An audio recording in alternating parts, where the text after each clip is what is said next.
Assalamualaikum warahmatullahi wabarakatuh. Selamat bertemu lagi dan kepada warga Keling khususnya yang beragama Islam, saya mengambil kesempatan di sini mengucapkan selamat menyambut bulan Ramadan, bulan yang benar-benar suci bagi umat Islam. Kalau kita lihat ya, di dalam Keling ini, kenapa saya benar-benar pergi kepada peraturan sebagai satu contoh, kita harus mendapat sertifikasi syariah, itu yang pertama. Dan kenapa juga produk-produk yang telah diuji halalnya itu yang saya kedepankan dalam bisnes ini. Yang pastinya Bapak Ibu, saya rasa Anda juga seperti saya juga, memang mengejar kekayaan, mengejar kesuksesan itu penting dalam kehidupan kita. Tapi kita cuba pastikan bahawa kesuksesan ataupun kejayaan ini sesuatu yang mengikut sunnah Rasulullah. Ya. Kalau kita lihat sebagai satu contoh, salah satu pengusaha Islam yang benar-benar terkenal yaitu Abdurrahman bin Auf, ya, seorang pedagang yang diibaratkan sampai orang hairan, sampai dia pernah mengatakan bahawa saya pun nggak tahu apa benar-benar yang terjadi pada saya, sehingga apabila saya mengangkat batu pun di bawah batu itu terdapat permata. Sampai begitu sekali, ya. Sebenarnya apabila dikaji oleh para sahabat, ini disebabkan adalah kerana barokahnya itu. Nah, kalau kita menceritakan tentang barokah ini, memang agak sulit. Tapi kalau ini benar-benar kita mendapatkan barokah ini, ya, insya-Allah dia akan melipat ganda setiap apa yang kita lakukan ini, ya. Jadi kalau kita mengkaji salah satu sifat Abdurrahman bin Auf ini, dia tidak pernah melakukan sesuatu perkara yang mungkar, ya, sehingga kan sesuatu perkara yang syak ditinggalkan, yang jelas halalnya, thayyibnya, itu yang dilakukan, ya. Dan sebab itulah kenapa Allah amat menyayangi dan merestui Abdurrahman bin Auf ini, sehingga kan apabila terjadi setelah berlaku perang Uhud sebagai satu contoh, ya, apabila Abdurrahman bin Auf mensedekahkan, menginfakkan hartanya kepada mereka yang terlibat dalam peperangan itu, Utsman bin Affan, seorang pedagang yang sukses, kaya, salah seorang sahabat Rasulullah, dia juga mengambil harta sedikit pembahagian yang telah diberi Abdurrahman bin Auf. Bila ditanya oleh sahabat, kamu kaya, kamu pedagang yang sukses, kenapa kamu mengambil apa yang diberikan oleh Abdurrahman bin Auf ini? Aku bukan mau mengambil hartanya itu, tapi aku ingin mendapatkan barokahnya itu. Jadi untuk itu, di bulan yang mulia ini, saya menyeru kepada ahli-ahli Keling, family keluarga Keling ini, memang penting kita melakukan bisnes ini. Tapi jangan kita melanggar peraturan yang telah disebutkan di dalam kode etik kita ini, sehingga kan walaupun kita dapat uang, walaupun kita dapat hasil, maka uang dan hasil itu tidak akan jadi barokah. Seperti contoh, banyak yang terjadi daripada kalangan kita yang menipu harga banyak, sehingga akan membuat orang lain sulit berbisnes sebab kita menipu harga. Kadang-kadang kita melebihkan sesuatu itu terlalu berlebihan, menjanjikan terlalu berlebihan, dan ini sebenarnya akan menghilangkan barokahnya itu. Dan kadang kalau kita hairan, uang kita dapat, tetapi kenapa kita hidup susah?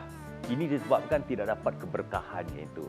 Jadi kalau perkara ini pernah kita lakukan, pernah saya ataupun anda lakukan, kita ambillah iktibar daripada bulan suci Ramadan ini, supaya kita tinggalkan perkara ini, lawan nafsu ini, semoga insya-Allah keberkahan akan terjadi di dalam bisnes kita ini.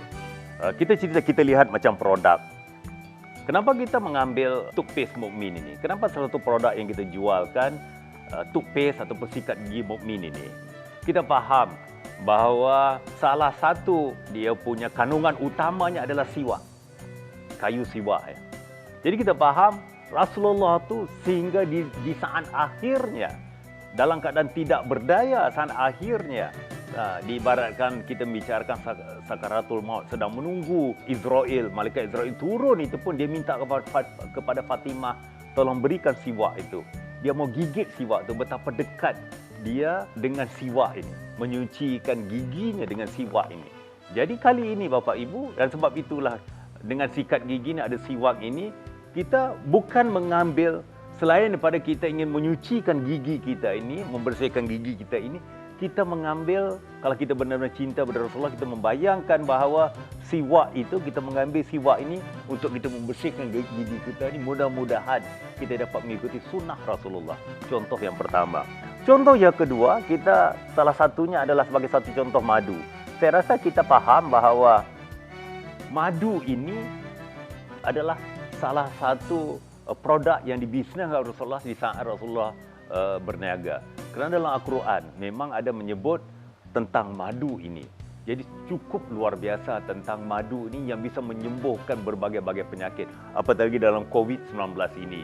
Orang mencari-cari apakah obat untuk menghilangkan penyakit virus COVID-19 ini.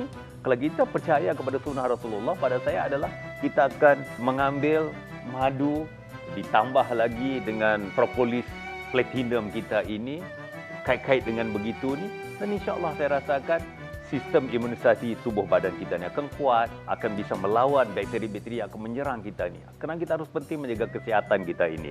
Dan kita juga ada klorofil. Kita faham klorofil ini adalah alfalfa.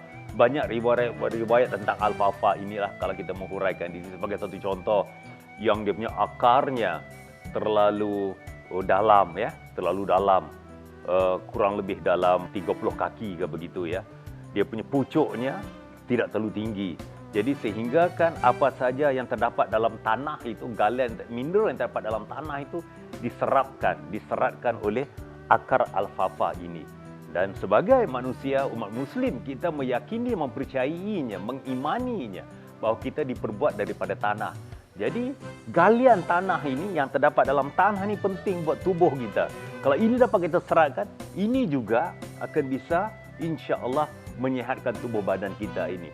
Kalau kita kaji dalam sisi alfalfa, maksud alfalfa itu tadi. Banyak lagi lah, ya, yang saya boleh kaitkan, ya, tentang produk-produk yang benar-benar akan membantu kita, bukan setakat kita menjaga kesihatan kita saja, malahan kita membantu konsumen kita, menjaga kesihatan konsumen kita, family kita, dan mudah-mudahan insya-Allah kita akan mendapat rezeki yang barokah, halal dan thayyiban ini tadi, ya. Mudah-mudahan kita semua akan terus sehat, panjang umur, hidup dalam keadaan ceria dan bahagia sementara menanti hari-hari akhir kita, kerana pastinya sehebat-hebat manusia, kita satu hari nanti akan kembali untuk menghadap Sang Pencipta.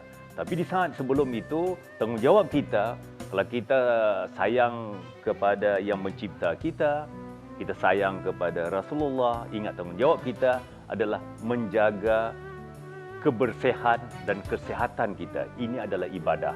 Pastikan anda tetap sehat, ceria, bahagia bersama dengan bisnes dan produk Healing ini. Sekian, wabillahi taufiq wal hidayah. Wassalamualaikum warahmatullahi taala wabarakatuh.